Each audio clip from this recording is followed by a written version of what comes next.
नमस्कार, SPN9 news में आपका स्वागत है। मैं हूं आपके साथ दिनेश कुमार। उत्तर प्रदेश की राजनीति में बहन कुमारी मायावती को अपने पुराने साथियों की अब जरूरत महसूस होने लगी है।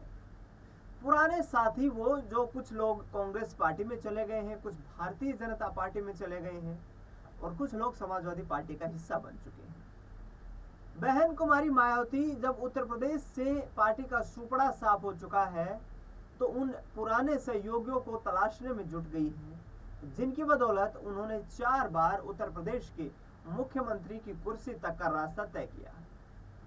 इस रास्ते में अब जो समाजवादी पार्टी के साथ हैं, जो कांग्रेस पार्टी के साथ हैं, जो भारतीय जनता पार्टी के साथ हैं, उनकी तो बल्ले बल्ले है, क्योंकि वो तो केंद्र में भी सरकार में साझेदार हैं और राज्य में भी सरकार में साझेदार हैं।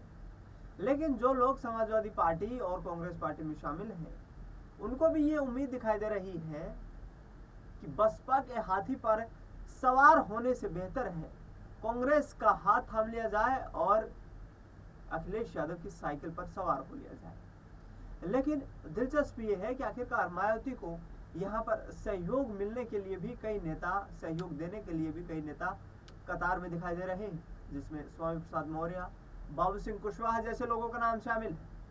स्वामी प्रसाद मौर्य जिस तरीके से करीब 2.5 दशक तक मायावती की पार्टी से सक्रिय रहे, राजनीति में सक्रियता के साथ साथ जो राजनीति का ककहरा है वो उन्होंने बहुजन समाजवादी पार्टी से ही सीखा और इसके साथ साथ मायावती के साथ लंबे समय तक काम भी किया। अब स्वामी प्रसाद मौर्य जो कि 2022 के यूपी विधानसभा चुनाव के दौरान समाजवादी पार्टी का रुख कर गए थे, वापसी का रास्ता तलाश रहे हैं, क्योंकि उनकी पार्टी RSSP यानी कि राष्ट्रीय शोषित समाज पार्टी कोई बड़ा कमाल ना तो विधानसभा के उपचुनाव में दिखा पाई और ना ही लोकसभा चुनाव में। ऐसे में स्वामी प्रसाद मौर्य एक बार फिर से मायावती के हाथी पर सवार होकर अपनी यहाँ पर विधायक बनने की यात्रा को पूरा करना चाहते हैं। स्वामी प्रसाद मौर्य यूपी विधान परिषद के सदस्य भी रह चुके हैं और मायावती सरकार में कैबिनेट मंत्रालय का जिम्मा भी संभाल चुके हैं। ऐसे में OBC वोट बैंक में सेंधमारी करने के लिए यहाँ मायावती स्वामी प्रसाद मौर्य की दोबारा से बसपा में एंट्री करवाती हुई नजर आ रही है।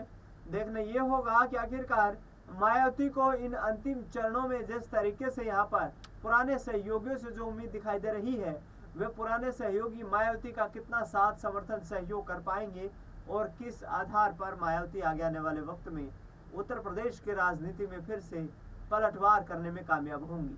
क्योंकि बारंबार देखा जा रहा है कि जो लगातार वोट बैंक खिसक रहा है मायावती की पार्टी से, वो उनके लिए चिंता का विषय है और आगे आने वाले वक्त में मायावती का सियासी आधार डूबता हुआ नजर आ सकता है। इस वक्त अपने भतीजे आकाश आनंद के कंधों पर उन्होंने अपनी राजनीतिक विरासत की जिम्मेदारी डाल रखी है, लेकिन देखना यह होगा कि क्या आकाश आनंद के कंधे मायावती की राजनीतिक विरासत का बोझ उठा पाएंगे। फिलहाल इस खबर में इतना ही। देश दुनिया की तमाम बड़ी खबरों के लिए आप देखते रहिए SPN9 न्यूज।